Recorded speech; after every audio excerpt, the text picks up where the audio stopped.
আসসালামু আলাইকুম।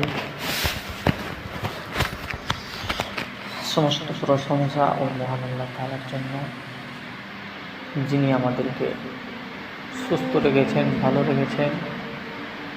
সকলে বলি আলহামদুলিল্লাহ।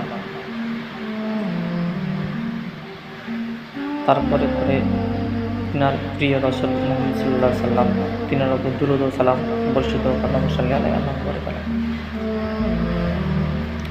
আল্লাহ তাআলা আমাদেরকে সৃষ্টি করে দুনিয়ার বুকে পাঠিয়েছেন। কিসের জন্য পাঠিয়েছেন? শুধুমাত্র ইবাদতের জন্য। আমাদের ঈমান, আমল এইগুলো নিয়ে কোনো ভাবনা নেই। ঈমানের ভোল্টেজ কিভাবে বাড়াতে হবে, কিভাবে দুনিয়াতে চললে জান্নাত যেতে পারবো।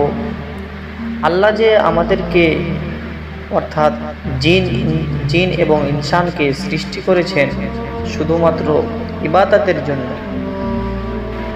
ইবাদত যে করব, ইবাদতের ফলাফল কি হবে, আল্লাহ তাআলা কি দিবেন, আল্লাহ তাআলা কি ওয়াদা করেছেন,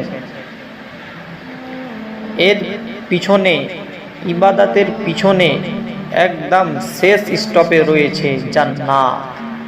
তো আমরা মানুষ বুঝার ভুল করি, কারণ এই দুনিয়াতেই আমরা বলি এই দুনিয়াটাই আরাম আয়েশের জায়গা।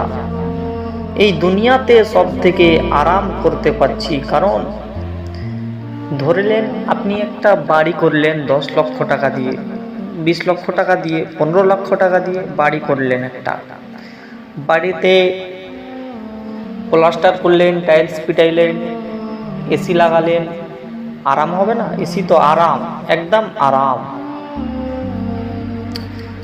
তো ঘুমাতে কত আরাম লাগে, খাওয়া দাওয়া কত আরাম, এটাই আরাম মনে করেন।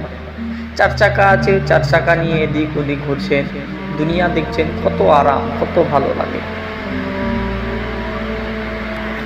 কিন্তু এই দুনিয়াটা আসল জীবন নয়। আখিরাত হচ্ছে আসল, মানে আমাদের যেটা শেষ স্টপ হবে সেটাই হচ্ছে আসল। একটি উদাহরণ, আপনার বাবা বা আপনার মালিক, আপনার এই দুনিয়াতে মালিক হচ্ছে আপনার বাবা। থাকছিলেন ধরলেন কলকাতা শহরে। কলকাতা শহর অনেক ভালো, থাকতে ভালো লাগছিল। ওখানেই হোটেল, ওখানেই এয়ারপোর্ট, সব কিছু, বিভিন্ন ধরনের সব কিছু, খুবই আরাম লাগতো, দেখতেও ভালো লাগতো। কিন্তু আপনার বাবা মালদা জেলায় একটি সুন্দর বাড়ি করেছে, সুন্দর বাড়ি রয়েছে, কিন্তু আপনাকে ওখানে থাকতে হবে। আপনি জানেন না যে আমাকে মালদাতে গিয়ে থাকতে হবে। আপনি ভাবছেন কলকাতাতেই থাকবো, আমি কলকাতায় আমার লাইফ কেটে যাবে, কিন্তু আসল না। আপনারা যখন বড় হয়ে যাবেন, বিবাহ হয়ে যাবে, জায়গা তো আলাদা করে দেয় এই দুনিয়াতে। তো আপনাকে আসতে হবে মালদা জেলায় থাকতে হবে। তো আপনাকে মালদা জেলাতে যখন থাকতে হবে, আপনি জানেন যে আমাকে মালদাতে গিয়ে থাকতে হবে। আপনি যদি জেনে নেন ছোট থাকতেই, তাহলে কি করবেন? আগেই ভাববেন যে না, আমার বাবার সাথে ভালো ব্যবহার করব, এরকম ইত্যাদি অনেক কিছু ভাবনা যখন চলে আসবে, অনেক কিছু তখন মালদাতে আসার জন্য, মালদায় শেষ স্টপ। সেই রকমই এই দুনিয়াটা কলকাতার মতন, খুবই ভালো লাগবে, এদিকে যাওয়ার মন করবে, ওদিকে যাওয়ার মন করবে।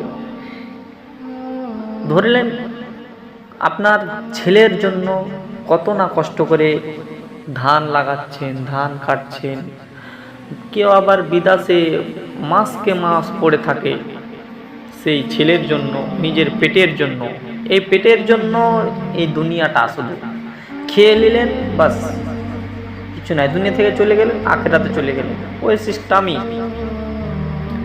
আমাদেরকে ভাবতে হবে যে কলকাতাতে থাকার জন্য আমাদের জীবনটা নয়, থাকাটার জন্য মালদাতে আমাকে থাকতে হবে একদিন। সেই রূপই আমাকে ভাবতে হবে, আপনাকে চিন্তা করতে হবে এই দুনিয়াটা থাকার জায়গা না, আখেরাতে একবারে শেষ দিন, কিয়ামতের দিন, হিসাব কিতাবের পরে যেই জায়গাটা স্থান পাবো বলে আশা করবেন, এই দুনিয়াতে আশা করে যেতে হবে। এই দুনিয়াতে আমরা অনেকগুলো বিধিবিধান মেনে চলছি। আল্লাহ তাআলা যার ঈমান আছে, জান্নাতে যেতে হলে 5টি জিনিস লাগবে। এক হচ্ছে নামাজ, রোজা, হজ, যাকাত। প্রথমত কালেমা তো পাঠ করি, তো ইনশাআল্লাহ আলহামদুলিল্লাহ আমরা 5 ওয়াক্ত সালাত আদায় করি, তো আর রমজান মাসের সিয়াম পালন করি। আমি শুধু একটাই কোশ্চেন জিজ্ঞাসা করি, পরীক্ষা করি। ধরেলেন, এটা এমনি স্বাভাবিক বলছি, এমনি প্রশ্ন, এটা প্রশ্ন, মাইন্ডে নেবেন না। ধরেলেন আপনাকে কেউ 10 লক্ষ বা 20 লক্ষ 5 লক্ষ টাকা দিল, ধরেলেন 10 লক্ষ টাকা দিল, সেই টাকা কিন্তু হালাল, আপনার খাওয়া যাই করেন না কেন আপনার টাকাটা কিন্তু হালাল। তো আপনাকে এই 10 লক্ষ টাকা দেওয়া হলো। এখানে আমি একটা প্রশ্ন করতে চাচ্ছি, এই 10 লক্ষ টাকা নিয়ে আপনি কি করতে চান? এই 10 লক্ষ টাকা নিয়ে বাড়ি করবেন না গাড়ি করবেন, না ছেলে মেয়েদের কিছু করবেন, বা নিজের জন্য কিছু করবেন? কি করবেন আমাকে একটু বলেন। আপনার কাছে এটা প্রশ্ন থাকলো যে 10 লক্ষ টাকা দেওয়া হলে টাকাটা যদি হালাল হয় আল্লাহর পক্ষ থেকে, বা আল্লাহ না দিলে তো আর কেউ দিতে পারবে না, কিন্তু টাকাটা একদম হালাল, তো আপনি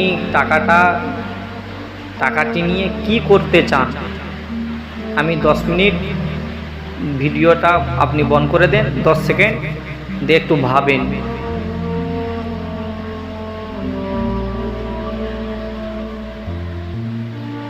ভেবেছেন 10 লক্ষ টাকা নিয়ে কি করবেন? 10 লক্ষ টাকা পেলে কি করবেন? অবশ্যই ভাবা হয়ে গিয়েছে। এর ভিতরে আপনি বলছেন হতো আমি বাড়ি করব, বাড়ি করে ছাদ দিব, প্লাস্টার করব, টাইলস বিছাবো, ও ইত্যাদি। কেউ আবার ভাবছে যে না 4 চাক্কা নিব, আর আমাদের যুবক সমাজেরা বাইক নিবে, বাইক আর 1.5 নিবে, একটা মোবাইল নিবে, হিসাব করা হয়ে গেছে যুবক ছেলেদের। কিন্তু এখানে এই যে আপনি বললেন বাড়ি 4 চাকা, কেউ বলছে স্কুটি, কেউ বলছে আর 1.5 মোবাইল, এই জিনিসগুলো যে আপনি করবেন বলছেন কিসের জন্য? এই দুনিয়াতে আয়েশ আরামের জন্য। এই যে বললাম না দুনিয়াটা ধোঁকাবাজ, এই জন্যই আপনাকে বলতেছি এই 10 লক্ষ টাকা দিয়ে আপনি যদি অনুশোচনা করতেন, মনে যদি এঁকে রাখতেন যে কখন 2 লাখ টাকা হবে, 3 লক্ষ টাকা হবে, যে আমি হজ করব, যাকাত দিব, এগুলো মাশাআল্লাহ 5 ওয়াক্ত সালাত, রোজা, সিয়াম এগুলো তো পালন করছি, কিন্তু তারপরে হজ যে আছে, আমি যে আপনাকে বললাম 10 লক্ষ টাকা যদি হালাল হয়ে যায়, তো ওই হালাল টাকাটা দিয়ে আপনি এক টুকাও ভেবে মাথায় রাখেননি যে আমার যদি কোনোদিন টাকা হয় তা আমি প্রথমে হজ করব, উমরা করব, এটা তো সোচ নেই। ইন্নামা আমালু বিন্নিয়াত, আপনাকে নিয়াত করে থাকতে হবে আমার যখনই টাকা হবে, হালাল টাকা হবে, হজ করব, উমরা করব। এই টেনশন কাউরির নাই, কারণ এই দুনিয়া দুনিয়া নিয়ে মেতে আছে। ওয়া আতারাল হায়াতাদ দুনিয়া, এই দুনিয়ার মোহে পড়ে আমরা সব ভুলে গিয়েছি। আপনি একটু ভাবেন, চিন্তা করেন, এখনো সময় আছে, এখনো ঠিক হওয়ার জন্য সময় আছে।